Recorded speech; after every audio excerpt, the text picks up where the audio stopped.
I held her, there on the croquet course in the late sunshine.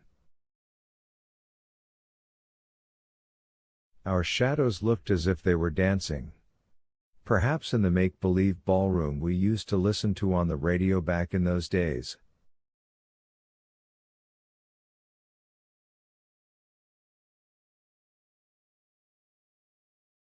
At last she got herself under control and drew back from me. She found a Kleenex in her blouse pocket and wiped her streaming eyes with it. What happened to the warden's wife, Paul? What happened with Melly? She was considered the marvel of the age, at least by the doctors at Indianola Hospital, I said.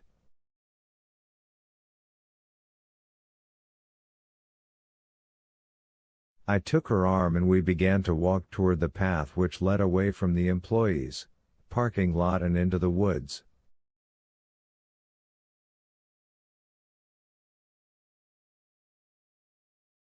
Toward the shed down by the wall between Georgia pines and the world of younger people. She died, of a heart attack, not a brain tumor, 10 or 11 years later.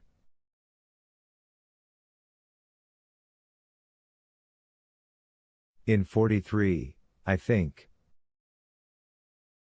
Hal died of a stroke right around Pearl Harbor Day, could have been on Pearl Harbor Day, for all I remember, so she outlived him by 2 years.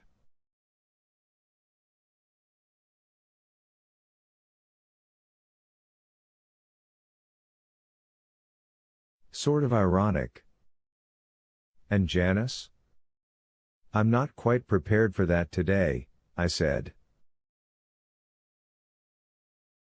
I'll tell you another time. Promise? Promise. But that was one I never kept. 3 months after the day we walked down into the woods together, I would have held her hand, if I hadn't been afraid of hurting her bunched and swollen fingers. Elaine Connolly died quietly in her bed.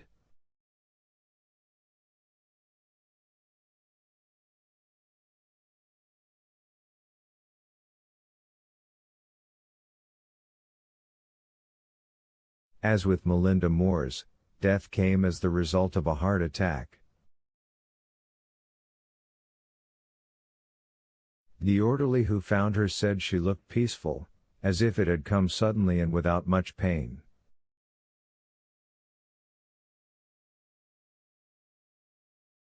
I hope he was right about that. I loved Elaine. And I miss her. Her and Janice and Brutal and just all of them. We reached the second shed on the path, the one down by the wall. It stood back in a bower of scrub pines, its sagging roof and boarded over windows laced and dappled with shadows.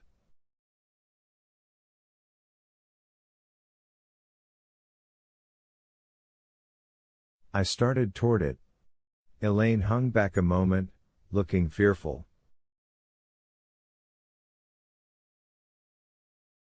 It's all right, I said. Really? Come on. There was no latch on the door, there had been once, but it had been torn away, and so I used a folded over square of cardboard to wedge it shut.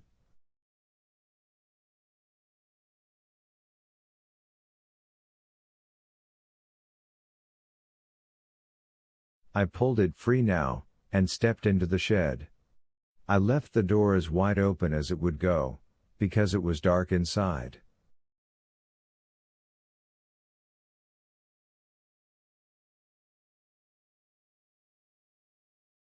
Paul, what? Oh. Oh.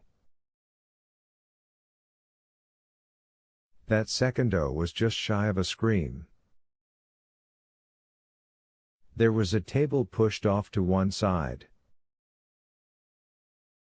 On it was a flashlight and a brown paper bag.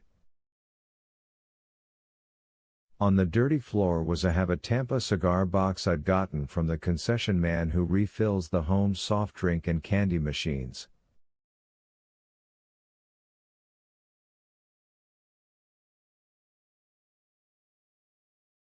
I'd asked him for it special, and since his company also sells tobacco products, it was easy for him to get.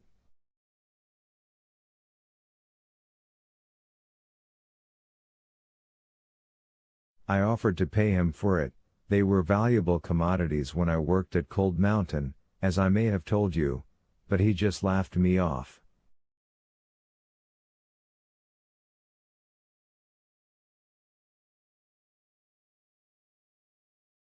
Peering over the edge of it were a pair of bright little oil spot eyes. "Mr. Jingles," I said in a low voice. "Come over here. Come on over here, old boy, and see this lady." I squatted down, it hurt, but I managed, and held out my hand.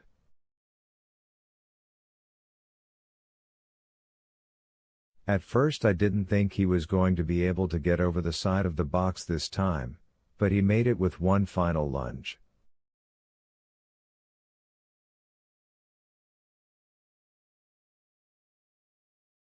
He landed on his side, then regained his feet, and came over to me. He ran with a hitching limp in one of his back legs. The injury that Percy had inflicted had come back in Mr. Jingles's old age. His old age?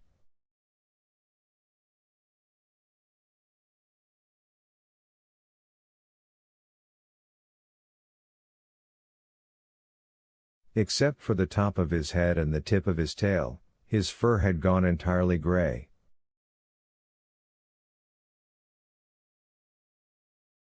He hopped onto the palm of my hand.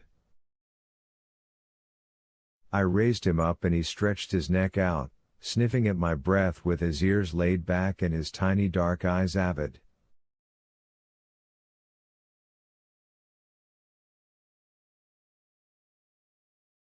I held my hand out toward Elaine, who looked at the mouse with wide-eyed wonder, her lips parted.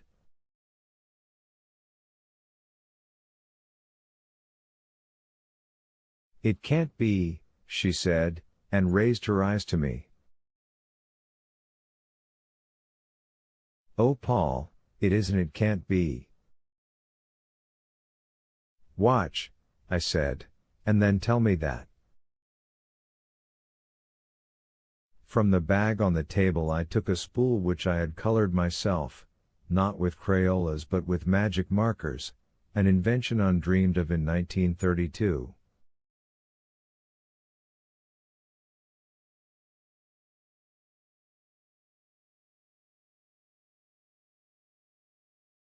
It came to the same, though.